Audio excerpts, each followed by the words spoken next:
তো বস 17 নম্বরের ম্যাথ ক্লাসটা কিন্তু আমরা করেছিলাম না, সেখানে চক্রবৃদ্ধি সুদ বা জটিল সুদ এই টপিকটা আমাদের করার কথা ছিল। তা আজকে আমরা এই টপিকটা নিয়েই আলোচনা করব। দেখো আমি তোমাকে একটা কথা বলি, কোনো রকমের কোনো সূত্র তোমাকে মাথায় রাখতে হবে না, তুমি শুধু কনসেপ্টটা ভালো করে বোঝো। তারপরে দেখো যে কি দ্রুত হারে তুমি এই টপিকের যে কোনো প্রশ্ন খুব সহজেই সমাধান করতে পারবে। সেই জন্য আমি তোমাকে একটা কথা বলি, দরকার হয় একবারের জায়গায় তুমি দুবার কেন 3বার দেখেই কনসেপ্টটা আগে ভালো করে বুঝে নাও, ঠিক আছে? তারপরে তুমি দেখোই না যে কিভাবে তুমি খুব সহজে সমাধান করতে পারবে যে কোনো, মানে যে কোনো প্রশ্ন এই টপিকের।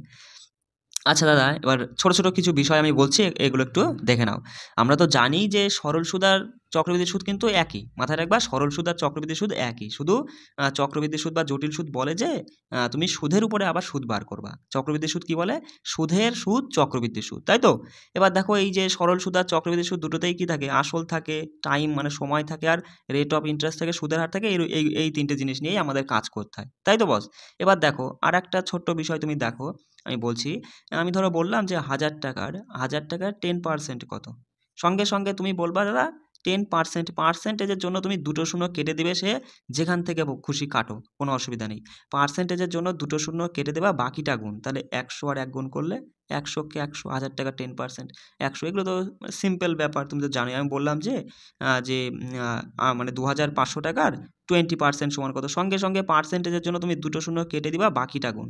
তাহলে 25 আর 2 গুণ করলে 25 দুগুণে 50, আর এই একটা শূন্য 500। যে 2500 টাকার 20% 500। এসব ছোটোখাটো বিষয় তো তুমি জানো, শুধু আমি একটু তোমাকে বললাম এই কারণে এগুলো কাজে লাগবে, ঠিক আছে? এবার দেখো আমি একটা প্রশ্ন তৈরি করছি। আমি তোমাকে বললাম যে দাদা হচ্ছে 1000 টাকার 1000 টাকা বা 10,000 টাকার, বললাম যে 10,000 টাকা এটা হচ্ছে প্রিন্সিপাল, হ্যাঁ। 10,000 টাকার তোমার হচ্ছে রেট অফ ইন্টারেস্ট মানে সুদের হার আমি ধরলাম এখানে 20%। 10,000 টাকার 20% চক্রবৃদ্ধি সুদে 2 বছরের, মানে টাইমটা ধরলাম আমি 2 বছর, 2 বছরের চক্রবৃদ্ধি সুদ কত? কি বললাম প্রশ্নটা? যে 10,000 টাকার 20% চক্রবৃদ্ধি সুদের হারে 2 বছরের চক্রবৃদ্ধি সুদটা কত? বুঝতে পারছো? এরকম একটা প্রশ্ন আমি তৈরি করলাম। সঙ্গে সঙ্গে কি করবা দেখো, সঙ্গে সঙ্গে প্রশ্ন দেখা মাত্রই তুমি দেখবা টাইমটা কত বলেছে, 2 বছর। একটা দাগ দিয়ে দিলে, দাগ দিয়ে যে 1 নম্বর বছর, 2 নম্বর বছর, ঠিক আছে? আর এবার তুমি কি করবা, এবার এই যে আসল আর সুদের হারের টা গুণ করে দিবা, আসল আর সুদের হার গুণ করে দিবা। দেখো তাহলে তুমি এখানে বলতেই পারছো যে 10,000 টাকার 20%, পার্সেন্টেজের জন্য দুটো শূন্য কেটে দেবো, বাকিটা গুণ। তাহলে তোমার হচ্ছে 1000 আর 2 গুণ করলে 2000 হচ্ছে। তাহলে প্রথম বছরেও 2000 টাকা এখানে লিখবে, এখানেও তুমি 2000 টাকা লিখবে, কারণ 2 বছরের কথা বলছি। দেখো একটু সময় লাগুক, কনসেপ্ট তুমি বোঝো, একটু সময় লাগুক, ঠিক আছে? এবার দেখো এবার কি করবা। এবার এই যে প্রথম বছরে যে 2000 টাকা সুদটা আমরা পেয়েছি, এটা কিন্তু দ্বিতীয় বছরে গিয়ে এর আবার সুদ আমাদের বার করতে হবে ওই একই সুদের হারে, মানে এখানে তো 20% রয়েছে, সেই একই সুদের হারে। বুঝতে পারছো বিষয়টা? কারণ চক্রবৃদ্ধি সুদ কি বলে? বলে যে সুদের সুদ চক্রবৃদ্ধি সুদ। সঙ্গে সঙ্গে তুমি বলবা দাদা 2000 টাকার 20%, এগুলো কিন্তু মুখে মুখেই তুমি করতে পারবা বস। 2000 টাকার 20% মানে পার্সেন্টেজের জন্য দুটো শূন্য বাদ, বাকিটা গুণ, মানে 200 গুণ 2 মানে 400 টাকা। ব্যাস হয়ে গেল প্রশ্ন আমাদের। দেখো এইটুকুই কনসেপ্ট। তাহলে এখানে দেখো এই যে ওপরের টুকুনা, এই যে এইটুকুনা ভালো করে বোঝো, এইটুকুনা হচ্ছে সরল সুদ বেরোয় সবসময়। এইটুকুনা কি? সরল সুদ। আর এই পুরোটা তুমি যদি নাও, পুরোটা মানে সবগুলো তুমি যদি যোগ করো, পুরোটা এটা হচ্ছে চক্রবৃদ্ধি সুদ। আর এই ওপরেরটা তো সরল সুদ, মানে এই ওপরে এইরকম বরাবর যেটা রয়েছে সেটা হচ্ছে সরল সুদ, আর এই পুরোটা হচ্ছে চক্রবৃদ্ধি সুদ। আর এই যে বাকি যেটা মানে এই সরল সুদ আর এই পুরোটা চক্রবৃদ্ধি সুদ, এই দুটো বাদ দিয়ে মাঝখানে যেটা রয়েছে, মানে এখানে দেখো 400 রয়েছে, এটা হচ্ছে সরল সুদ আর চক্রবৃদ্ধি সুদের পার্থক্য। বিষয়টা বুঝতে পারলে? তাহলে পুরোটা যোগ করলে তুমি বলবা যে 2000, 4400 টাকা হচ্ছে চক্রবৃদ্ধি সুদ হচ্ছে, ঠিক আছে? সরল সুদ তো আমরা দেখতেই পাচ্ছি 4000 টাকা। সরল সুদ ও চক্রবৃদ্ধি সুদের পার্থক্য কত? 400 টাকা। বিষয়টাকে বুঝতে পারলে? বুঝতে পারলে? চলো আবার বলছি, দেখো কনসেপ্ট তুমি ধরো আগে, ঠিক আছে? প্রশ্ন তোমার দেখো, তারপরে আমি প্রশ্ন তোমাকে করিয়ে দিচ্ছি কিভাবে তুমি ব্রেনটাকে কাজে লাগিয়ে খুব দ্রুত তুমি সমাধান করবা। দেখো আমি বললাম 2000 টাকার এটা হচ্ছে আসল। 2000 টাকার তোমার হচ্ছে ওরা পার্সেন্টেজ দিল হচ্ছে 10% দিল। 2000 টাকা 10% হারে তোমার হচ্ছে টাইমটা বলছে 2 বছর। ধরো 2 বছর না 3 বছর, হ্যাঁ। 3 বছরে চক্রবৃদ্ধি সুদ কত? সঙ্গে সঙ্গে দাগ টেনে নিবা। দুটো দাগ টানলাম এই কারণে, কারণ এটা 1 নম্বর বছর, 2 নম্বর বছর, 3 নম্বর বছর। সঙ্গে সঙ্গে দেখো বছরটা তো আমাদের বছরের কাজ আমরা করে ফেলেছি, সাজিয়ে ফেলেছি। তাহলে বাকি রয়েছে কি? বাকি রয়েছে আসল আর সুদের হার। আসল আর সুদের হার আমি বলে দিয়েছি গুণ করবা। দেখো তাহলে 10% পার্সেন্টেজের জন্য তুমি দুটো শূন্য কেটে দিবা, বাকিটা গুণ। 20 10 200, প্রথম বছরেও 200 হবে, দ্বিতীয় বছরেও 200 হবে, তৃতীয় বছরেও 200 হবে। কারণ এগুলো যা বেরোয় সেইটাই হয়, কারণ এই ওপরেরগুলো সব সরল সুদ। এগুলো যোগ করলে পরে সরল সুদ। যদি আমাদের সরল সুদ বলতো, এগুলো যোগ করে তুমি বলতে যে 200 400 600 হচ্ছে সরল সুদ। এবার চক্রবৃদ্ধি সুদ বার করবো। আমরা জানি যে সুদের সুদ চক্রবৃদ্ধি সুদ। তাহলে প্রথম বছরে যেটা বেরিয়েছে 200 টাকা, এর ওই একই পার্সেন্টেজ হারে 10%, 200 টাকা 10% কত? সঙ্গে সঙ্গে তুমি বলবা দাদা 200 টাকার 10% হচ্ছে 20 টাকা। 20 টাকা। এবার দেখো এখানটায় তুমি কি লিখবে? এখানটায় দেখো, এখানটায় তুমি লিখবে, এখানে যেটা পেয়েছো তার দ্বিগুণ লিখে দিবা। 20 তো, তাহলে এখানে 40 লিখবা। আর এবার আবার এই 20-রও আবার 10%, তাই না? 20-র আবার 10% আমাদের বার করতে হবে। তাহলে 20-র 10% কত? তুমি বলবা 2 টাকা, ব্যাস। এবার এই পুরোটা তুমি যদি যোগ করো, আমাদের চক্রবৃদ্ধি সুদ বেরিয়ে যাবে। দেখো তুমি খুব সহজেই বলতে পারবা 200 400 600, 200 400 600, 640 60, 660 আর 2 662 আমাদের চক্রবৃদ্ধি সুদ হচ্ছে। সরল সুদ তো আমরা দেখলাম 600 হচ্ছে। তাহলে আর এই বাকিটা, এই যে এইদিকে রয়েছে না, এই যে দেখো 40 20 আর 2, এই 62 টাকাটা হলো সরল সুদ আর চক্রবৃদ্ধি সুদের পার্থক্য। আমি কি তোমাকে কনসেপ্টটা ধরাতে পারলাম? এবার দেখো প্রশ্ন কিভাবে তুমি খুব দ্রুত সমাধান করতে পারো। বলছে দেখো 2 বছর সঙ্গে সঙ্গে দাগ দিয়ে 1 নম্বর বছর 2 নম্বর বছর, ঠিক আছে, বছরের কাজ শেষ। এবার বলছে দেখো যে হচ্ছে 30,000 টাকা চক্রবৃদ্ধির সুদ কত হবে? যার বার্ষিক 7% হারে বৃদ্ধি পায়। 7%-এর কথা বলছে, তাহলে 30,000-এর সঙ্গে সঙ্গে দেখো 300 3000 30,000 30,000 এখানে লিখছি 7%। পার্সেন্টেজের জন্য দুটো শূন্য কেটে দেওয়া, বাকিটা গুণ। এগুলো তুমি মুখে মুখেই করতে পারতে, তুমি কিন্তু মুখে মুখেই করতে পারতে, ঠিক আছে, যে 3 7 21 আর দুটো শূন্য রয়েছে, মানে 2100 টাকা। 2100 প্রথম বছরে, দ্বিতীয় বছরও তাই হবে। 2107%। দেখো পার্সেন্টেজের জন্য তুমি কি করবা? এখানেই করবা যে দুটো শূন্য কেটে যাবে, বাকিটা 7 আর 21 গুণ করলে যা হবে সেটাই হচ্ছে 2100 টাকা 7%। এই বিষয়টা তো তুমি কিন্তু মাথায় মানে দিমাগে কাজ করতে পারবা। বিষয়টা বুঝতে পারলে? মানে এখানে আমি কেটে হয়তো বোঝালাম, কিন্তু মানে মনে মনেই তুমি এটা করবা। তাহলে তুমি সঙ্গে সঙ্গে বলবা যে 2100 টাকা 7%। আমি লিখে করাই প্রথম প্রথম, তো হয়তো অনেকে বুঝতে পারছো না। পার্সেন্টেজের জন্য দুটো শূন্য কাটলাম, বাকিটা গুণ। 7 দিয়ে গুণ করলে 7 অক্ষে 7, 7 দুগুণে 14, ব্যাস। এই পুরোটা যোগ করলে আমাদের চক্রবৃদ্ধি সুদ চলে আসবে। 2100 2100 4200 4200 আর 100, মানে 4300 4300 47 টাকা। চলো দেখো, কোনো সূত্র মাথায় রাখতে হবে না তোমাকে। 4300 47 টাকা, অপশন 1 আমাদের সঠিক উত্তর। দেখো পরের প্রশ্নটা কি বলছে? বলছে এত টাকার 10% চক্রবৃদ্ধি সুদের হারে 2 বছর পরে পরিমাণ কত হবে? পরিমাণ মানে আসল কত হবে? সরি, আসল নয়, বলছে 2 বছর পরের পরিমাণ কত হবে, মানে পরিমাণ কত হবে মানে এখানে সুদ আর আসল, মানে চক্রবৃদ্ধি সুদ আর আসল আমাদের দুটোই বার করতে বলেছে। আর এটা হচ্ছে কি রয়েছে? আসল রয়েছে, এত টাকার বলেছে। সঙ্গে সঙ্গে তুমি তো একদম সঙ্গে সঙ্গে বলবা বছর, আমরা 2 বছর, 1 নম্বর বছর 2 নম্বর বছর, এত টাকার 10%, পার্সেন্টেজের জন্য দুটো শূন্য কাটবো, বাকিটা গুণ, তার মানে 1670 হচ্ছে। এখানেও তাই 1670। এই 1670 আবার সেই পার্সেন্টেজ একই হারে যেটা রয়েছে, এর আবার 10%।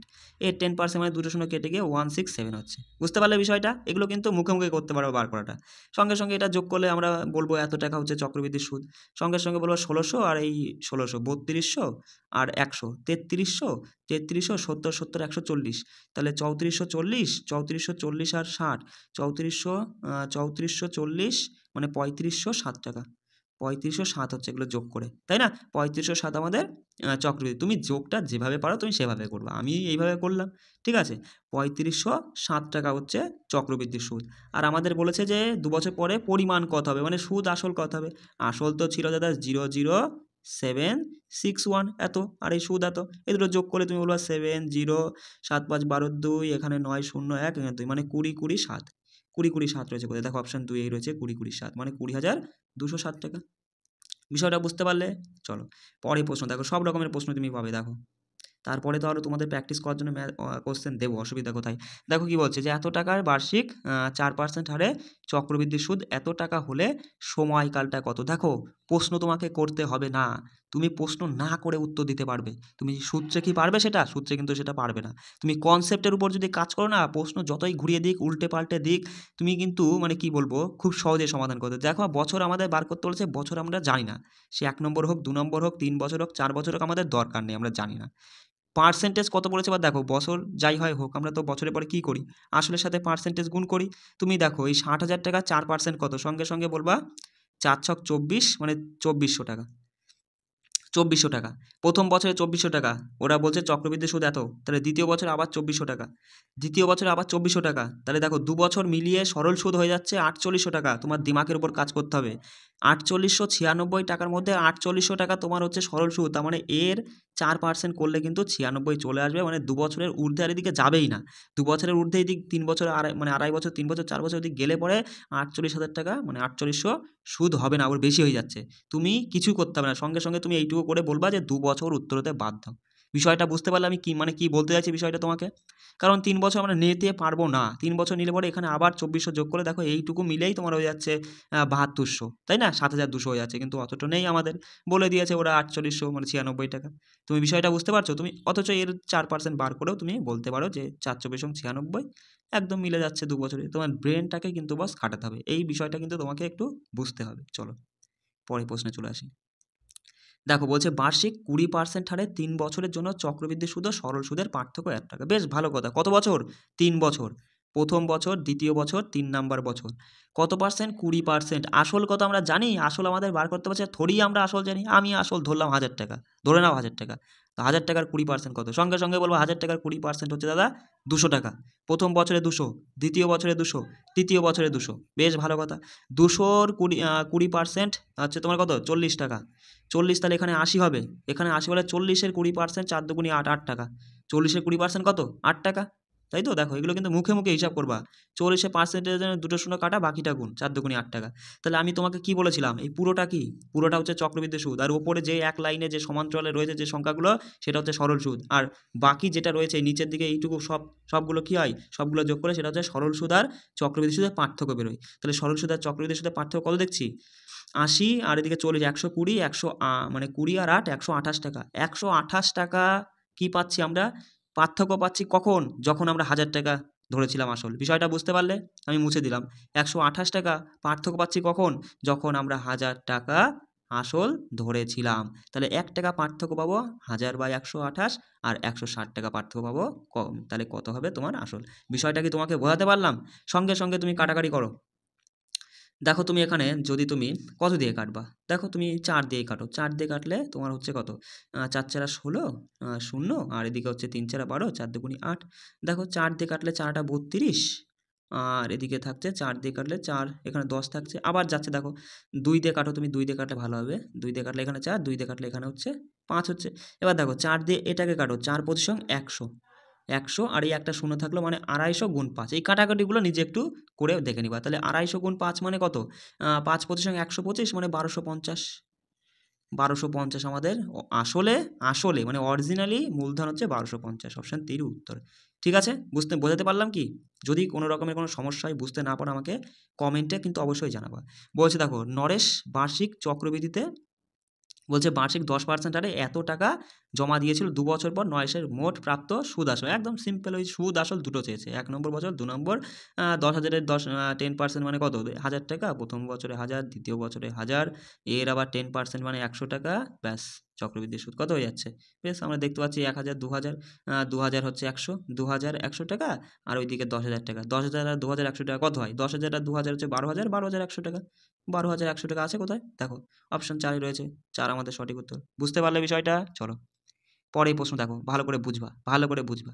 বলছে অর্ধবার্ষিক রূপে, অর্ধবার্ষিক মানে পুরো 1 বছর না, 1 বছরকে অর্ধেক করে দাও, 6 মাসের কথা বলছে। 6 মাসে অর্ধবার্ষিক রূপে তোমার হচ্ছে 10% হারে তোমার হচ্ছে এত টাকার বিনিয়োগ করা হয়েছিল। বলছে অর্ধবার্ষিক রূপে 10% হারে 8,000 টাকা বিনিয়োগ করা ছিল। 6 মাস শেষে এর চক্রবৃদ্ধি সুদ কী হবে? দেখো 6 মাস মানে কি? 6 মাস, মাসকে দেখো 6 মাস মানে কত বছর? তুমি সঙ্গে সঙ্গে বলবা 12 মাসে তো 1 বছর হয়, তার মধ্যে 6 মাসের কথা বলছে, কাটলে পরে 1/2, মানে 2 এর 1 ভাগ, 2 ভাগের 1 ভাগ হচ্ছে, তুমি বুঝতেই পারছো যে 2 ভাগের 1 ভাগ। তার মানে তুমি এখানে কি করবা? 6 মাসের কথা বলছে, তুমি 1 ভাগটাই নিবা। 1 ভাগ নেওয়া মানে তোমাকে এখানে তুমি কি করবা? দেখো তুমি ডাইরেক্ট প্রথম বছরের কথা বলছে, 1 নম্বর বছরের কথাই বলছে আমাদের, তাই না? 1 নম্বর বছরের কথা বলছে, আর এই পার্সেন্টেজটাকে দেখো, পার্সেন্টেজ থেকে তুমি এখানে কী করবা দেখো, পার্সেন্টে কিন্তু 10% নিবা না, ওরা অর্ধবার্ষিকের রূপে হিসাব করছে, 6 মাসের জানতে চেয়েছে, 6 মাস মানে 2 ভাগের 1 ভাগ, ঠিক তুমি পার্সেন্টেজকে 2 ভাগের 1 ভাগ করে দিবা, ঠিক আছে, মানে মাসের সাথে যে কাজটা করবা সেটাও কিন্তু তুমি পার্সেন্টেজের সাথে সেই কাজটাও করবা, ঠিক আছে। তাহলে সঙ্গে সঙ্গে তুমি 10-এর 2 ভাগের 1 ভাগ নাও, 10কে তুমি দুটো ভাগ করো, তাহলে 2 ভাগ করলে 5 আর 5 হচ্ছে, মানে মোদ্দা কথা 10কে 2 দিয়ে ভাগ করো 5 হয়, তাহলে একটাও 5 আর একটা 5, তাহলে 1 ভাগ নাও 5 হচ্ছে, তাহলে 5% হারে বার করবা তুমি কত টাকার, এই তোমার 8,000 টাকার শুধু 5% বার করবা। 1 বছরের কথা বলছে, পার্সেন্টেজের জন্য দুটো শূন্য কাটলাম, বাকিটা গুণ, তাহলে হচ্ছে 5 40 আর একটা শূন্য, 400 টাকা। 400 টাকা আমাদের সঠিক উত্তর। বিষয়টা বুঝতে পারলে? দেখো আমি আবার বলছি, সঙ্গে সঙ্গে দেখবা এখানে মাস কি বলছে, 6 মাস। 6 মাস মানে 12 বছরে হয় 1 মাস, 12 মাসের মধ্যে 6 মাসের কথা বলছে, মানে 2 ভাগের মধ্যে ওরা 1 ভাগ নিচ্ছে। তাহলে পার্সেন্টেজ কত বলছে ওরা, 10%। 10%কে 2 দিয়ে ভাগ করো, 2 দিয়ে ভাগ করলে হয় কত, 5%। 5% হচ্ছে, মানে 5% করে হচ্ছে, তাহলে এরও 2 ভাগের মধ্যে এটা 1 ভাগ, এটা 1 ভাগ, 2 নম্বর ভাগের মধ্যে 1 ভাগ নিবা, মোদ্দা কথা 2 দিয়ে ভাগ করে দিবা, ঠিক আছে। যদি তুমি দেখো আমি আরও সহজ করে বলছি, বিষয়টা বুঝতে হবে, আমি বারবার করে এটা বলছি এই কারণে, কারণ এইটা দিয়েই এইটুকু বুঝতে হবে, কারণ এই দিয়ে কিন্তু বড় বড় প্রশ্ন আসবে, সেগুলো কিন্তু আমাদের করতে হবে, সেই জন্য আমি এটা একবার জায়গায় দুবার বলছি। দেখো 6 মাসের কথা বলছে, সঙ্গে সঙ্গে 6 মাস মানে, 6 মাস মানে কি, 6 মাস মানে হচ্ছে তোমার হচ্ছে একটা মাস তো হয় তোমার হচ্ছে মানে একটা বছর তো হয় 12 মাসের, 12 মাসের মধ্যে তাই হাফ হচ্ছে 6 মাস, তাই না? তাহলে তুমি জাস্ট এই যে পার্সেন্টেজ রয়েছে 10, এর হাফ নিয়ে নেবা, এর হাফ হচ্ছে 5%, এইটুকুই কিন্তু, বিষয়টা বুঝতে পারলে? আর সেইটা নিয়েই তুমি কি করবা, 1 বছরের কথা বলছে তাই যেটা আছে তার সঙ্গে কি আমরা সবসময় জানি পার্সেন্টেজটা গুণ করতে হয়, মানে সুদের হারটা গুণ করতে হয়, সঙ্গে সঙ্গে তুমি বলবা যে পার্সেন্টেজের জন্য দুটো শূন্য কাটা, বাকিটা গুণ, 400 চলে আসছে। দেখো বোঝাতে কি পারলাম? কারণ এই বিষয়টা কিন্তু আমাদের কাজে লাগবে পরবর্তীকালে, আমরা যখন বড় বড় প্রশ্ন আসবে, ত্রৈমাসিক আসবে, তারপরে আরও মানে অর্ধবার্ষিক আসবে, সেক্ষেত্রে কিন্তু আমাদের এই একই প্রসেসে চলবে। দেখো বলছে একটি রাশি একটি নির্দিষ্ট সুদের হারে বার্ষিক চক্রবৃদ্ধি সুদে 3 বছরে 27 গুণ হয়। দেখো বলছে বার্ষিক সুদের হার, দেখো সুদের হার যখন এরকম গুণ রয়েছে না, এত গুণ হয় অত গুণ হয়, আর সুদের হার সেখানে বার করতে বলেছে কিচ্ছু না, তুমি কি করবা দেখো, তুমি ভালো করে বোঝো, ধরলা তুমি আসল 1, মানে 1 ইউনিট বা 1 টাকা, ঠিক আছে, তাহলে 1 টাকায় কি হচ্ছে, সেটা 27 গুণ হয়ে যাচ্ছে, 1 ইউনিট হলে সেটা 27 ইউনিট হয়ে যাচ্ছে, তাহলে এদের রেশিও করবা। এবার দেখো ওরা বলছে কি ক বছর, 3 বছর, 3 বছর বলে মানে ঘনমূল করে দেবা, ঠিক আছে। আর যদি 2 বছর বলে তাহলে এর বর্গমূল হবে, 3 বছর বলেছে জাস্ট মানে রুট দিয়ে সেটা করবা, কিউব মানে ঘনমূল করে দিবা, বুঝতে পারছো বিষয়টা? তাহলে 1-এর ঘনমূল করলে 1ই হয়, 27-এর ঘনমূল করলে হয় 3 হয়, মানে 1 টাকা ছিল কি ইনভেস্ট করেছিল, সেখানে 3 টাকা পেয়েছে, তাহলে 1 টাকা থেকে 3 টাকা পেয়েছে, তাহলে কত বেশি পেয়েছে, 1 টাকায় 2 টাকা বেশি পেয়েছে, শতকরায় কত, পার্সেন্টেজ আমাদের বলেছে না ওই যে, মানে সুদের হার বার করতে বলেছে, এটা তো সবসময় পার্সেন্টেজে বেরোয়, তাই 100-ই কত, সঙ্গে সঙ্গে দেখো কাটাকাটি করার কিছু যুক্তিই নেই, তুমি দেখেই বলতে হচ্ছে যে 200% হচ্ছে সুদের হারে। বিষয়টা বুঝতে পারলে বস, কিছুই ছিল না কিন্তু অঙ্কটার মধ্যে, খুবই সহজ, শুধু তোমাকে একটু বোঝার বিষয়। দেখো বলছে দেখো যে বার্ষিক 16% চক্রবৃদ্ধি সুদের হারে 2 বছরে নির্দিষ্ট পরিমাণ মূলধন, সুদ আসল এত টাকা হয়। বলছে সুদ বার্ষিক চক্রবৃদ্ধি হারে ধার্য হলে মূলধনের পরিমাণ কত, মূলধন আমরা থোড়িই জানি, আমি ধরলাম, দেখো তুমি তো এখানে সহজেই বলতে পারছো দাদা যে বছর 2 বছর এটাকে আমরা কাজে লাগিয়ে দেবো, 1 বছর 2 নম্বর বছর, কিন্তু এই পার্সেন্টেজটাকে তুমি কার সঙ্গে কাজে লাগাবা, এটা তো তোমার আসলের সাথে গুণ ছাড়া কিছু হয় না, তাই না? তাহলে সঙ্গে সঙ্গে তুমি বলবা আসল, তাহলে আমরা ধরে নিলাম, আসল আমরা কত ধরবো, দেখো তুমি উত্তরগুলো দেখছো যে 35,000, 25,000 এমন মানে মানে বেশি বেশি আছে, তুমি আসল তাহলে ধরে নিলে যে 10,000। বিষয়টা বুঝতে এই মানে ছোটো ছোটো কনসেপ্টগুলো দিমাগে রাখতে হবে। তাহলে 10,000-এর 16% সমান কত, সঙ্গে সঙ্গে বলবা পার্সেন্টেজের জন্য দুটো শূন্য কাটলাম, বাকিটা গুণ, 100 আর 16 গুণ করলে 1600, তাহলে প্রথম বছরেও 1600, দ্বিতীয় বছরেও 1600, এবার 1600-র 16%, তাই না, সুদ চক্রবৃদ্ধির সুদ, সঙ্গে সঙ্গে বলবা যে হচ্ছে 16 256, কারণ দুটো শূন্য তো বাদ হয়ে যাচ্ছে, 256 হচ্ছে, তাহলে এইটুকু আমরা কি পাবো, এই পুরোটুকু যোগ করলে আমরা পাবো চক্রবৃদ্ধি সুদ, 1600, 3200, 200, 3400, 3456, 3456, মানে 56 টাকা আমরা চক্রবৃদ্ধি সুদ, আর আসল আমরা কত ধরেছিলাম, 10,000 ধরেছিলাম, আসল ধরেছিলাম 10,000, তাহলে 13,456 টাকা সুদ আসল পাচ্ছি কখন, যখন আমরা 10,000 আসল ধরেছিলাম, বিষয়টা বোঝো, 13,456 টাকা আমরা সুদ আসল পাচ্ছি কখন, যখন আমরা 1,000 টাকা, মানে সরি 1,000 বলছি কেন, 10,000 টাকা আসল ধরেছিলাম, তাহলে 1 টাকা সুদ আসল পাবো কখন, মানে 10,000 বাই 13,456-এ, আর আমাদের জানতে চাইছে কি সুদ আসল, আসলে তো সুদ আসল এত, তাহলে 33,640 কত হবে, দেখো ইন্টু 33,640 একদম ওই কিকের নিয়মেই তুমি করো, কোনো অসুবিধা নেই। এবার তুমি কাটাকাটিটা কী করে করবা দেখো, দেখো অ্যান্সারগুলো দেখছো মানে তুমি তো আমি তো এখানে আর পুরোটা দেখাতে পারছি না, তাহলে আমাকে আবার কাটতে হবে। তুমি দেখবা যে এখানে কত আছে 35,000, 25,000, হয়তো 20,000, 15,000 এরকম আছে। তার মানে কি কোনো দশমিক ফসমিক আসছে না, মানে পুরোপুরি কেটে যাবে। তার মানে এইটার সাথে এইটা পুরোপুরি কাটবে। এবার তুমি কী করে কাটবে দেখো, এখানে 4 ঘর নিলে, আর 4 ঘর নিলে মানে ইউনিটে 4 আছে, দেখো 4-এর সাথে 4 গুণ করলেই কিন্তু 4 × 16 আসে, মানে এই যে 6 আসে, বিষয়টা বুঝলে? তারপরে আরেকটা গুণ, মানে আরেক ঘর তুমি গুণ করে দেখো, 4 × 24 আর 1-এ 25-এর 5, দেখো এখানে 5 আসছে, মানে এটা দিয়ে এটাকে পুরো কাটলে 4 চলে আসবে। এই ছোটো ছোটো মানে মাথায় কিন্তু এই ছোটো ছোটোগুলো মানে বিষয় কাজে লাগাতে হবে। দেখো 4 দিয়ে এবার তুমি 100 কাটো, 25 হচ্ছে, আর এখানে 2টো শূন্য রয়ে গেছে, তাই তো?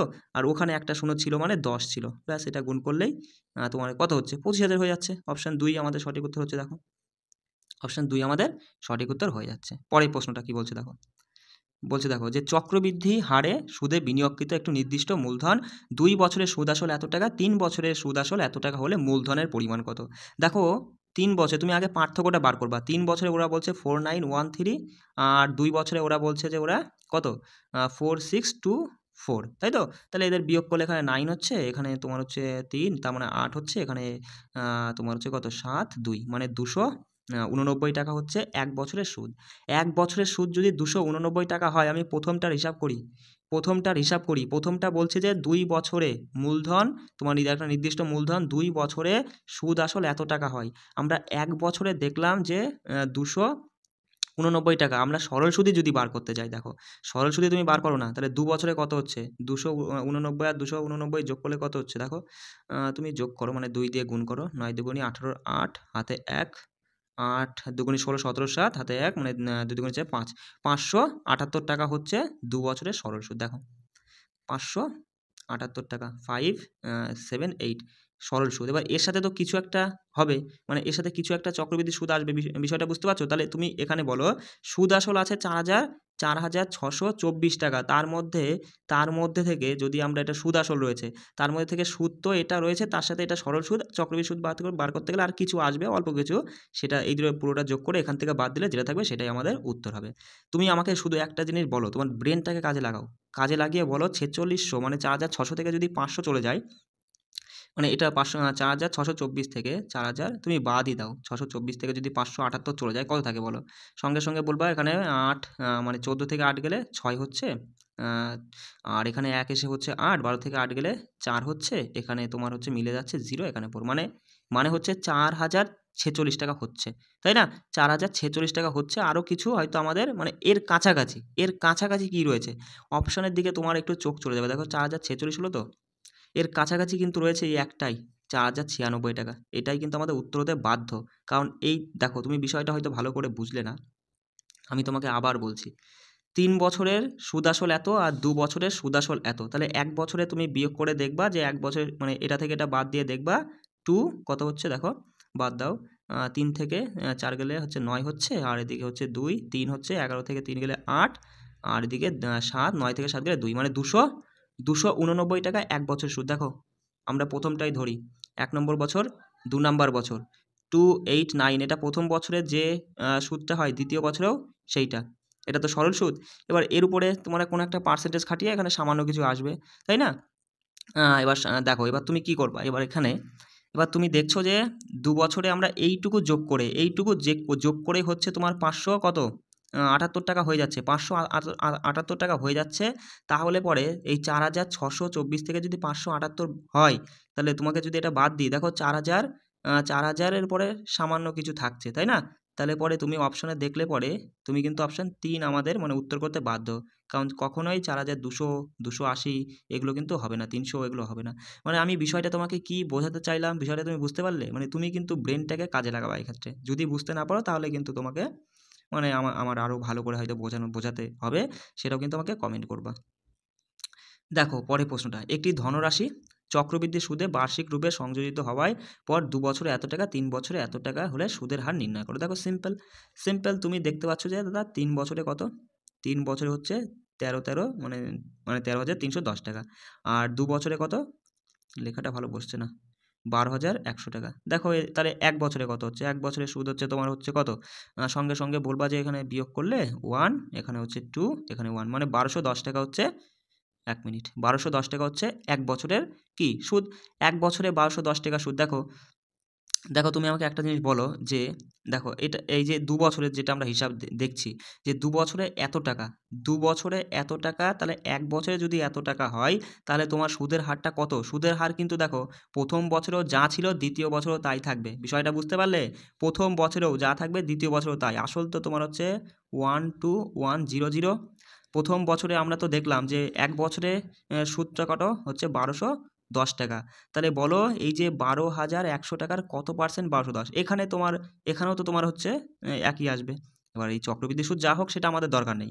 তুমি শুধু এইটুকু বুঝলে, ওখানে কি বুঝলে যে 1 বছরে দাদা 1 বছরে সুদ হচ্ছে এত। তাহলে প্রথম বছরে তোমার 1200 মানে 12,010 টাকার সুদ যদি 1210 হয় তাহলে এর কত পার্সেন্ট? সঙ্গে সঙ্গে বলবা এর 10%। এর 10% করলেই এটা আসে। তাছাড়া অপশন দেখলে তুমি বলবা যে 12% কখনো এই সেম সংখ্যা আসতে পারে না।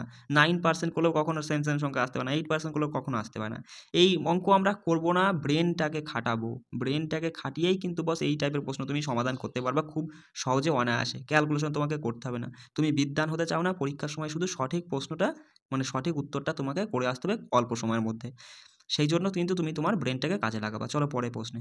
পরের প্রশ্ন দেখো, বেশ দারুণ একটা প্রশ্ন। কি বলছে দেখো যে একটি নির্দিষ্ট টাকার সুদ আসল বার্ষিক 7.5% সরল সুদের হারে 2 বছরে এত হলে একই সময়ের জন্য একই টাকার দ্বিগুণ সুদের হারে 8 মাসিক চক্রবৃদ্ধিতে চক্রবৃদ্ধি সুদ কত হবে? দেখো প্রশ্নটা পড়ার পর অনেকেরই মনে হচ্ছে দাদা প্রশ্নটা বেশ খটকা টাইপের, কি করে কি সমাধান করবো, তাই না?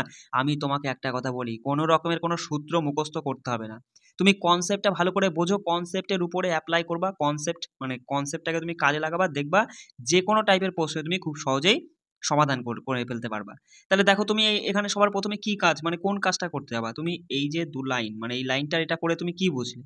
ওরা বলছে যে একটা নির্দিষ্ট টাকা রয়েছে, সেই টাকাটা সুদ আসল 7.5% সরল সুদের হারে 2 বছরে খাটালে এত টাকা হচ্ছে। তাহলে এই এত টাকাটা কি? এটা হচ্ছে সুদ আর আসল রয়েছে এর মধ্যে।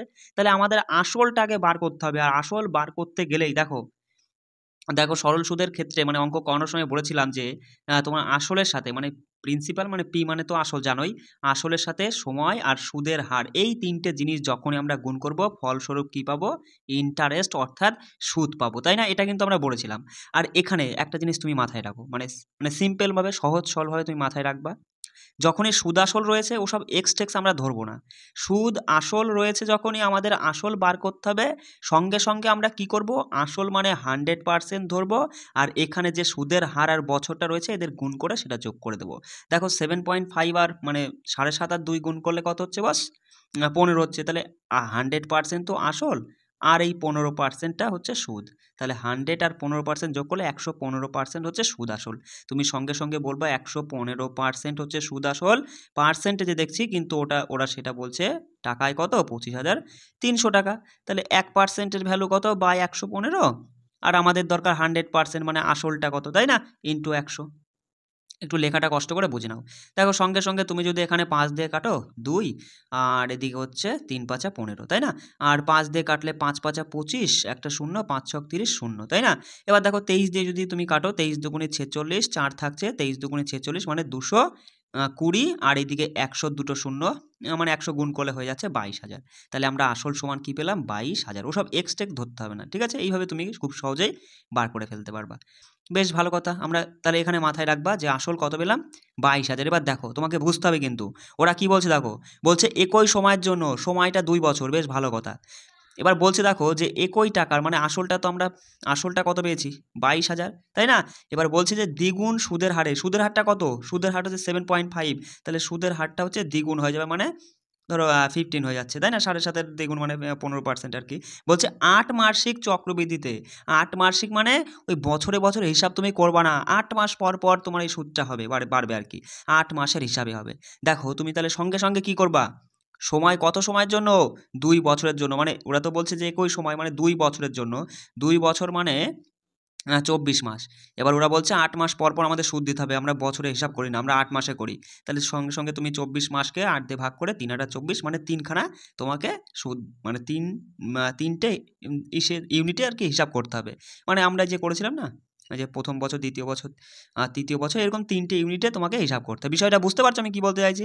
এবার দেখো সঙ্গে সঙ্গে এবার তুমি তাই কী করবা, এবার যে পার্সেন্টেজ রয়েছে সেটাকেও তোমাকে 8 মাসের হিসাবে ভেঙে নিতে হবে।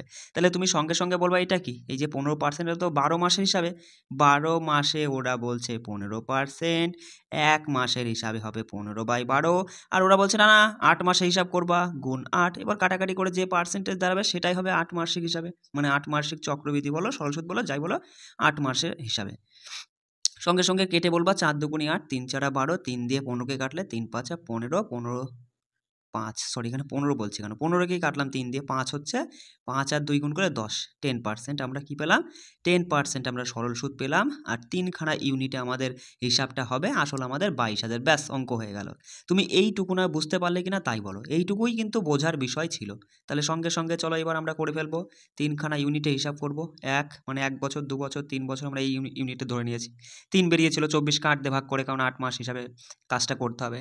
আর সুদের হার আসল কত ছিল বস, আসল ছিল 22,000, তাই না? আর হচ্ছে সুদের হার আমরা বার করে নিয়েছি যে হচ্ছে 10%, তাই না? বুঝতেই পারলে 10% কী করে হলো, যদি বুঝতে না পারো অবশ্যই কিন্তু আমাকে কমেন্ট করবে। দেখো 22,000-এর 10% সঙ্গে সঙ্গে বলবা যে দাদা দুটো শূন্য পার্সেন্টেজের জন্য দুটো শূন্য কাটা হলো, তাহলে কত হচ্ছে, 2,200 হচ্ছে। প্রথম বছরে 2,200, দ্বিতীয় বছরে 2,200, দ্বিতীয় বছর তো না, মানে এক একটা 4 মাস করে চলছে, এই সরি এক একটা 8 মাস করে চলছে।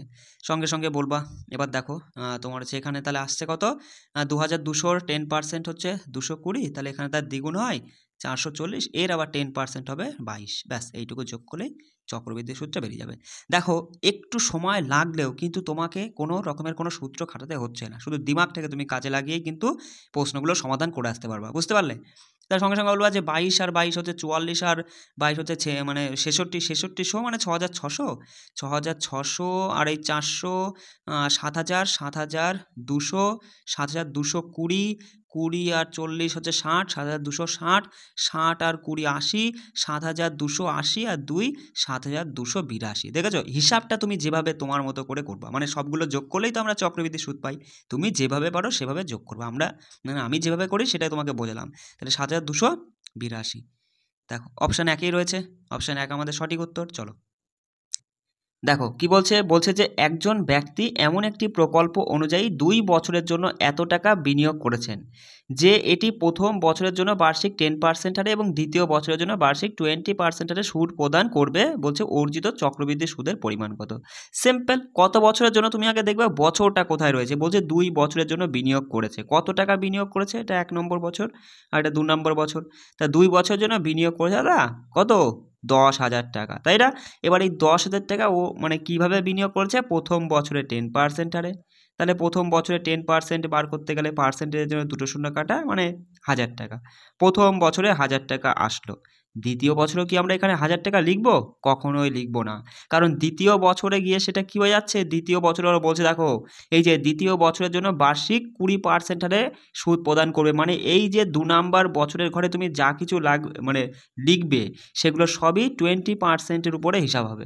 তাহলে এখানে কখনোই কিন্তু 1,000 লিখতে যেও না, এখানে কি হবে 20%, মানে 10,000 টাকার 20% হচ্ছে 2,000 টাকা, এখানে 2,000 টাকা লিখবা, বোঝা গেল?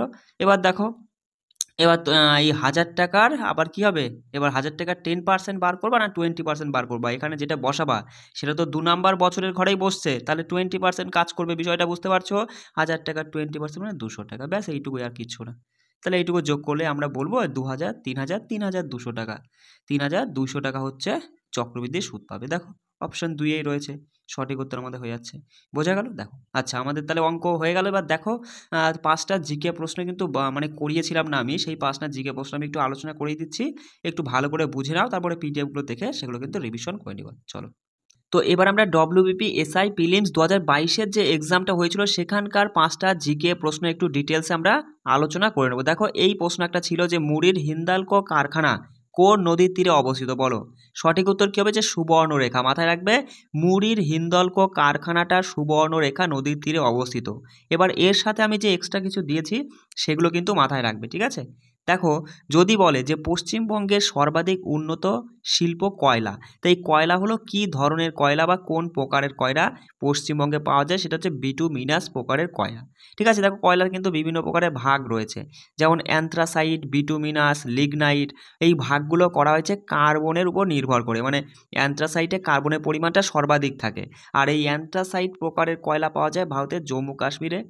বিটুমিনাস প্রকারের কয়লায় কার্বনের পরিমাণটা মাথায় রাখবে 45 থেকে 70% কার্বন থাকে। ঠিক আছে, আর লিগনাইট যেটা নিম্নমানের কয়লা, এখানে 25 থেকে 35% মতো তোমার এই লিগনাইট প্রকারের কয়লার মধ্যে কার্বন থাকে, মাথায় রাখবে। তাহলে পশ্চিমবঙ্গে তো কয়লা পাওয়া যায় কোথায়? পশ্চিমবঙ্গের রানীগঞ্জ কয়লার জন্য বিখ্যাত, তাই না? তো এবার এই যে রানীগঞ্জের যে প্রকারের কয়লা পাওয়া যায় সেটা হচ্ছে কোন প্রকারের কয়লার কোন ধরন, সেটা হচ্ছে বিটুমিনাসের মধ্যে পড়ছে, মাথায় রাখবে। কয়লা তিন ধরনের রয়েছে, অ্যানথ্রাসাইট, বিটুমিনাস, লিগনাইট। অ্যানথ্রাসাইট হচ্ছে সব থেকে উৎকৃষ্ট মানের অর্থাৎ সব থেকে ভালো মানের কয়লা, যেটা ভারতের জম্মু কাশ্মীরে পাওয়া যায়। বিটুমিনাস এই প্রকারের কয়লা অনেক রাজ্যেই পাওয়া যায়, আমাদের পশ্চিমবঙ্গেও পাওয়া যায়। ঠিক আছে, আর লিগনাইট হচ্ছে সব থেকে নিম্নমানের কয়লা। চলো পরের পয়েন্ট কি বলছে, বলছে দুর্গাপুর স্টিল প্লান্ট পশ্চিমবঙ্গের কোন জেলায় অবস্থিত? বলো, দুর্গাপুর স্টিল প্লান্ট যেটা পশ্চিমবঙ্গের বর্ধমান জেলায় রয়েছে, মাথায় রাখবে। ঠিক আছে, পশ্চিমবঙ্গের প্রথম লৌহ আকরিক কারখানা কোথায় খোলা বা স্থাপিত হয়েছিল? পশ্চিমবঙ্গের প্রথম লৌহ আকরিক কারখানাটা বর্ধমানের কুলটিতে, মাথায় রাখবা, বর্ধমানের কুলটিতে স্থাপিত হয় পশ্চিমবঙ্গের প্রথম লৌহ আকরিক কারখানা। আচ্ছা যদি বলে যে পশ্চিমবঙ্গের মহেশতলা অঞ্চলে সিমেন্টের কোন কাঁচামাল পাওয়া যায়, মাথায় রাখবে পশ্চিমবঙ্গের মহেশতলা অঞ্চলে সিমেন্টের প্রধান কাঁচামাল চুনা পাথর, এটা পাওয়া যায় কোথায়? মহেশতলা অঞ্চলে। ঠিক আছে, কোন কাঁচামালটা পাওয়া যায়? চুনা পাথর পাওয়া যায়। বলছে পশ্চিমবঙ্গের সল্ট লেকে কোথায়, মাথায় রাখবে পশ্চিমবঙ্গের সল্ট লেক আইটি এবং আইটিইএস সেক্টর উদীয়মান। বোঝা গেল, প্রশ্নটা এরকম আসবে যে পশ্চিমবঙ্গের কোন অঞ্চল বা কোন স্থানটা আইটি এবং আইটিইএস সেক্টরের জন্য উদীয়মান, সেটা হচ্ছে সল্ট লেক। আচ্ছা পশ্চিমবঙ্গ বায়োটেকনোলজি সেক্টর প্রচারের জন্য কোন পার্ক বা কোন উদ্যোগটা মিশন বা উদ্যোগ চালু করা আছে, মাথায় রাখবা কলকাতা বায়োটেক পার্ক। কি বললাম? পশ্চিমবঙ্গ বায়োটেকনোলজি সেক্টর প্রচারের জন্য কলকাতা বায়োটেক পার্ক এই উদ্যোগ চালু করা হয়েছে। আচ্ছা দেখো পশ্চিমবঙ্গের পুরুলিয়া জেলায় প্রধানত লৌহ আকরিক খনন করা হয়। ঠিক আছে, তাহলে পরীক্ষায় প্রশ্ন আসবে যে নিম্নলিখিত কোন পশ্চিমবঙ্গের কোন জেলায় প্রধানত লৌহ আকরিক খনন করা হয়, সেটা হচ্ছে পুরুলিয়াতে, মাথায় রাখবে পুরুলিয়াতে লৌহ আকরিক খনন করা হয়ে থাকে। সিলিকা বালি হচ্ছে কাঁচ শিল্পের একটি উল্লেখযোগ্য খনিজ। বলছে এই খনিজ উপাদানটা তোমার হচ্ছে পশ্চিমবঙ্গের কোন জেলায় প্রচুর পরিমাণে পাওয়া যায়? মুর্শিদাবাদে, মাথায় রাখবে। এই সিলিকা বালি যেটা কাঁচ শিল্পের একটি উল্লেখযোগ্য খনিজ উপাদান, এটা পশ্চিমবঙ্গের মুর্শিদাবাদ জেলায় প্রচুর পরিমাণে পাওয়া যায়। আচ্ছা পশ্চিমবঙ্গের জলপাইগুড়ি এবং দার্জিলিং এই দুটো জেলা কিন্তু তামার খনির জন্য প্রসিদ্ধ, মাথায় রাখবে। পশ্চিমবঙ্গের রানীগঞ্জ জানোই, যেটা হচ্ছে কয়লা খনির জন্য বিখ্যাত। চলে আসি পশ্চিমবঙ্গের, দেখো মেজিয়া তাপবিদ্যুৎ কেন্দ্র, মাথায় রাখবে পশ্চিমবঙ্গের মেজিয়া তাপবিদ্যুৎ কেন্দ্র, যেটা ডিভিসি বলে তো দামোদর ভ্যালি কর্পোরেশন দ্বারা পরিচালিত।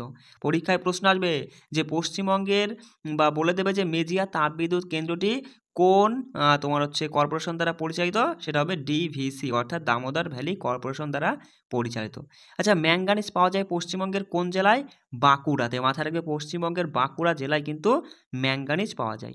পশ্চিমবঙ্গের পুরুলিয়া বাঁকুড়া জেলা কিন্তু অভ্র ভাণ্ডারের জন্য পরিচিত। কেমন? মাথায় রাখবে পশ্চিমবঙ্গের পুরুলিয়া বাঁকুড়া এই জেলাগুলিতে কিন্তু অভ্র পাওয়া যায়।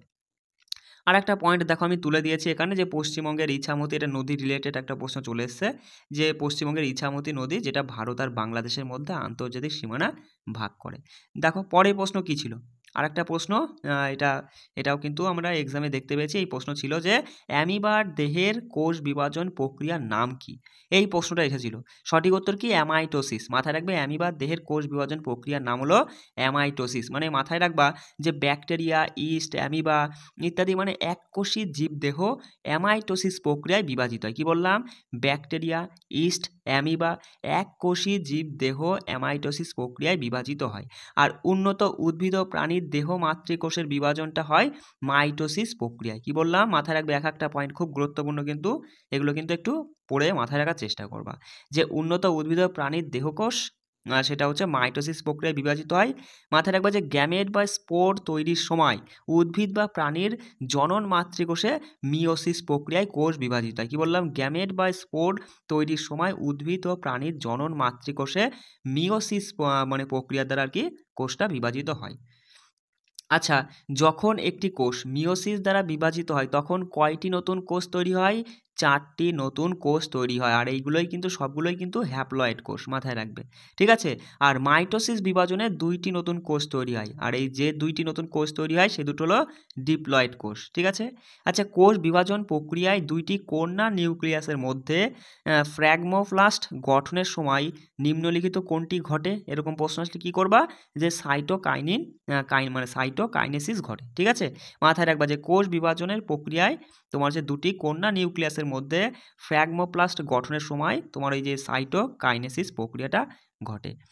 দেখো পরের পয়েন্ট কি বলছে, যে মিয়োসিস প্রক্রিয়াকে হ্রাস বিভাজন প্রক্রিয়া বলা হয়। মাথায় রাখবে, মিয়োসিস প্রক্রিয়াকে হ্রাস বিভাজন প্রক্রিয়া বলা হয়।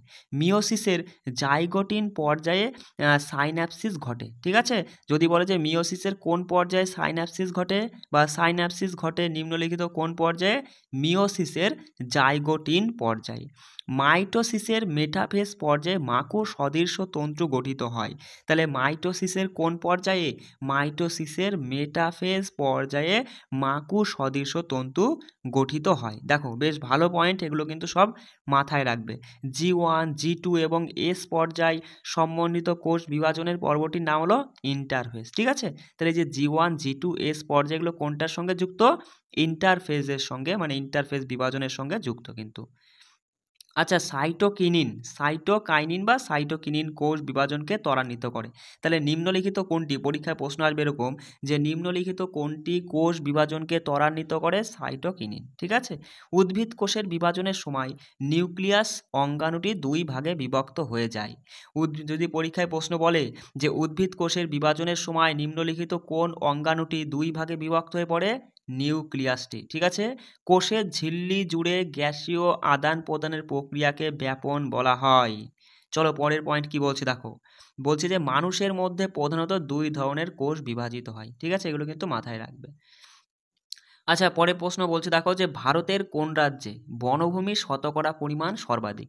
তাহলে বনভূমির শতকরা কথাটা বলেছে কিন্তু। ঠিক আছে? মাথায় রাখবা, শতকরা পরিমাণ সর্বাধিক হচ্ছে মিজোরামে। আর যদি বলে রাজ্য বা কেন্দ্রশাসিত অঞ্চল দ্বারা বনবণ্টন আইন অনুযায়ী মধ্যপ্রদেশ, বা যদি বলে যে কোন রাজ্যে সবচেয়ে বেশি বনভূমি রয়েছে, সেটা হচ্ছে মধ্যপ্রদেশে। মাথায় রাখবে। ঠিক আছে? এই যে বনবণ্টন আইন অনুযায়ী মধ্যপ্রদেশে কিন্তু সবথেকে বেশি বন রয়েছে, মানে ভারতের মধ্যপ্রদেশ রাজ্যে। আচ্ছা, ভারতের মোট ভৌগোলিক এলাকার কত শতাংশ বনভূমি? 21.7% বনভূমি রয়েছে। আচ্ছা, পশ্চিমবঙ্গের, মাথায় রাখবে, পশ্চিমবঙ্গের জলপাইগুড়ি জেলায় সবথেকে বেশি বন বা বনভূমি রয়েছে কিন্তু। ঠিক আছে? দেখো তারপরে বলছে যে পৃথিবীর সবচেয়ে বেশি বনভূমি রয়েছে ইউরোপ মহাদেশে। ঠিক আছে? সাভানা একটি ক্রান্তীয় তৃণভূমি। পম্পাস কিন্তু একটি নাতিশীতোষ্ণ তৃণভূমির উদাহরণ। পরীক্ষায় প্রশ্ন আসবে নিম্নলিখিত কোনটি ক্রান্তীয় তৃণভূমির উদাহরণ? 3টে অন্যরকম অপশানে থাকবে, একটা থাকবে সাভানা, সেটা তোমাকে সঠিক উত্তর করে আসতে হবে যে সাভানা হলো ক্রান্তীয় তৃণভূমির উদাহরণ, আর পম্পাস নাতিশীতোষ্ণ তৃণভূমির উদাহরণ। চলে আসি দেখো পরের পয়েন্ট কি বলছে, যে তুন্দ্রা জলবায়ুর অপর নাম কিন্তু মেরু জলবায়ু। মাথায় রাখবে। পাইন সিডার এই উদ্ভিদ হচ্ছে কনিফেরাস বনে পাওয়া যায়। মাথায় রাখবে। পরীক্ষায় প্রশ্ন আসবে নিম্নলিখিত কোন উদ্ভিদটি কনিফেরাস বনে পাওয়া যায়? পাইন সিডার, এই দুটো উদ্ভিদই তোমার ওই কনিফেরাস বনে পাওয়া যায় কিন্তু। সাইট্রাস ফল যেমন হচ্ছে কমলালেবু, জলপাই, ডুমুর এবং আঙুর সাধারণত ভূমধ্য সাগরীয় অঞ্চলে চাষ হয়। মাথায় রাখবে। তাহলে এই যে সাইট্রাস ফল যেমন কমলালেবু, জলপাইগুড়ি, ডুমুর এবং তোমার আঙুর সাধারণত, বা যদি বলে যে নিম্নলিখিত কোন অঞ্চলের ফসল, সঠিক উত্তর মাথায় রাখবে যে ভূমধ্য সাগরীয় অঞ্চলে। ঠিক আছে? বুঝতে পারছো তুমি কি বলতে চাইছি? দেখো পরের পয়েন্ট কি বলছে, ব্যাঘ্র প্রকল্প ভারতে কত সালে চালু হয়? খুব গুরুত্বপূর্ণ, মাথায় রাখবে 1973 সালে ব্যাঘ্র প্রকল্প ভারতে চালু হয়েছিল। কততে? 1973-এ। মাথায় রাখবে। আচ্ছা দেখো, পলাশ হলো বনের শিখা নামে পরিচিত। ঠিক আছে? পলাশকে বনের শিখা বলা হয়। অর্কিড হলো বনের সৌন্দর্য নামেও পরিচিত। এই যে রোহিতা হচ্ছে মরুশোভা নামে পরিচিত। ঠিক আছে? দেখো একটু তুলে নি, নাই ঢেকে যাচ্ছে বারবার। দেখো তারপরে পয়েন্ট মাথায় রাখবে যে জাতীয় গড়ের তুলনায় পশ্চিমবঙ্গের নথিভুক্ত বনাঞ্চলের পরিমাণ কি হবে, সর্বোচ্চ না ন্যূনতম না মধ্যম অথবা কোনোটি নয়, এরকম অপশনে থাকবে। সঠিক উত্তর করবা যে ন্যূনতম। ঠিক আছে, জাতীয় গড়ের তুলনায় পশ্চিমবঙ্গের নথিভুক্ত বনাঞ্চলের পরিমাণ ন্যূনতম। ঠিক আছে, পরে পয়েন্ট দেখো কি বলছে যে ক্রান্তীয় শুষ্ক পর্ণমোচী বন পশ্চিমবঙ্গের কোন কোন অঞ্চলে বা কোন কোন জেলায় পাওয়া যায়, মাথায় রাখবা যে বাঁকুড়া, পুরুলিয়া, বীরভূম। ঠিক আছে, বাঁকুড়া, পুরুলিয়া, বীরভূম এই জেলাগুলিতে মানে পশ্চিমবঙ্গের এই সকল জেলায় ক্রান্তীয় শুষ্ক পর্ণমোচী উদ্ভিদ বা দেখতে পাওয়া যায় আমরা। ঠিক আছে, পরের দুটো পয়েন্ট দেখো কি বলছে যে উত্তরবঙ্গের নাতিশীতোষ্ণ বনাঞ্চলে সহজলভ্য গাছ হলো ম্যাপেল বা ম্যাপল। ঠিক আছে, মাথায় রাখবা যে উত্তরবঙ্গের নাতিশীতোষ্ণ বনাঞ্চলে যে গাছটা মানে বেশি পরিমাণে দেখা যায় বা সহজলভ্য গাছ হচ্ছে ম্যাপল গাছ। ঠিক আছে, আচ্ছা, পশ্চিমবঙ্গের গঙ্গার উত্তর অঞ্চলে পুরাতন পলি মাটি পাওয়া যায়, আর এই মাটি পটাশ ও ফসফরাস দ্বারা সমৃদ্ধ। এই তথ্যটা একটু তুলে দিয়েছি, গুরুত্বপূর্ণ, মাথায় রাখবা যে পশ্চিমবঙ্গের গঙ্গার উত্তর অঞ্চলে পুরাতন পলি মাটি পাওয়া যায়, যে মাটিতে কিনা পটাশ আর ফসফরাস দ্বারা সমৃদ্ধ। এই মাটিতে পটাশ আর ফসফরাস পাওয়া যায়। চলো পরের আরেকটা পয়েন্ট মানে প্রশ্ন আমরা দেখে নিই। এই প্রশ্নটা এসেছিল যে কার আত্মজীবনীর নাম হচ্ছে রোমান্সিং উইথ লাইফ। মাথায় রাখবে দেব আনন্দ। কি বললাম, দেব আনন্দর আত্মজীবনীর নাম হচ্ছে রোমান্সিং উইথ লাইফ। এবার আমরা বেশ কিছু গুরুত্বপূর্ণ ব্যক্তিদের আত্মজীবনী আমরা তুলে ধরছি, মানে কার কি আত্মজীবনী সেইগুলো কিন্তু মাথায় রাখবে। অনিল কুম্বলের আত্মজীবনী হচ্ছে ওয়াইড অ্যাঙ্গেল, মাথায় রাখবে। অভিনব বিন্দার আত্মজীবনী হচ্ছে a shot at history. Ayushmann Khurrana হচ্ছে ক্র্যাকিং দ্য কোড, মাথায় রাখবা। সব প্রত্যেকটা পয়েন্ট কিন্তু মাথায় রাখবা। এপিজে আব্দুল কালামের আত্মজীবন হচ্ছে উইংস অফ ফায়ার। সানিয়া মির্জার আত্মজীবন হচ্ছে S against ods. Jawaharlal Nehru হচ্ছে অ্যান অটোবায়োগ্রাফি। জে বি কৃপালিনীর আত্মজীবন হচ্ছে মাই টাইমস। তারপরে দেখে নেওয়ার কয়েকটা আছে গুরুত্বপূর্ণ, এগুলো কিন্তু পরীক্ষায় বারবার আসে। যদি বলে দীপা কর্মকারের আত্মজীবনীর নাম কি, মাথায় রাখবা দ্য স্মল ওয়ান্ডার। কি বললাম, দীপা কর্মকারের আত্মজীবনী হচ্ছে the small wonder. PV Narasimha রাওয়ের আত্মজীবনীর নাম হচ্ছে দ্য ইনসাইডার। প্রণব মুখার্জির আত্মজীবনী হচ্ছে দ্য প্রেসিডেন্সিয়াল ইয়ার্স। বিশ্বনাথ আনন্দর আত্মজীবনী কি, মাইন্ড মাস্টার। মেরি কমের আত্মজীবনী হচ্ছে আনব্রেকেবল। অমর্ত্য সেনের আত্মজীবনী হচ্ছে দ্য আইডিয়া অফ জাস্টিস। আর কয়েকটা আছে দেখে নাও। যদি বলে যে লাল কৃষ্ণ আদবানির আত্মজীবনীর নাম কি, লাল কৃষ্ণ আদবানির আত্মজীবনী হচ্ছে my country my life. Sunil গাভাস্করের আত্মজীবনী হচ্ছে সানি ডেজ। ঠিক আছে, হরি রায়ের আত্মজীবনী কি, in afternoon of time. Yuvraj সিংয়ের আত্মজীবনী হচ্ছে the breast of my life. Sachin তেন্ডুলকরের আত্মজীবনী playing it my way. Kapil দেবের আত্মজীবনী হচ্ছে স্ট্রেট ফ্রম দ্য হার্ট। ঠিক আছে, এই নামগুলো কিন্তু আত্মজীবনীগুলো কিন্তু একটু মাথায় মুখস্থ করে নেবা, এগুলো কিন্তু পরীক্ষায় বারবার আসে। এই প্রশ্নটা এসেছিল দেখো যে সানরাইজ ইন্ডাস্ট্রি বলতে নিম্নলিখিত কোন শিল্পকে বোঝায়। সঠিক উত্তর কী হবে, যে কম্পিউটার শিল্প। মাথায় রাখবে যে সানরাইজ ইন্ডাস্ট্রি কম্পিউটার শিল্পকে বোঝায়।